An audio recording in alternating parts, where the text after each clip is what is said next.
iliphuzisa umuthi wenu bambayo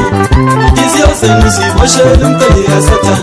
ilamulela bandlula bewungafaka elinye idolobha ufayeli yaphola imbobo zamajuba ninazophola imbobo zamajuba yaphola imbobo zamajuba ninazophola imbobo zamajuba yaphola imbobo zamajuba futhi sibaphosisa itiyele hlanzi ngapho uyatsha ngapho uyadatshwa kanti kuyini